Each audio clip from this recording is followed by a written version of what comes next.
Malabo nang bumalik sa dating presyo ang ilang produktong petrolyo. Ayon po yan kay dating Energy Secretary at ngayon Leyte Governor Jericho Petilla. Sinang-ayunan niya ng kasalukuyang Energy Secretary na si Sharon Garin. Huwag na kayong umasa, babalik pa ng 61 yan.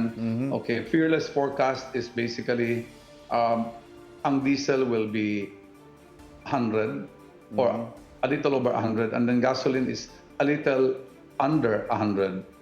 I would go along with the point of former Secretary Petilla kasi if ever it goes down, it will take longer. It will not be 1 month.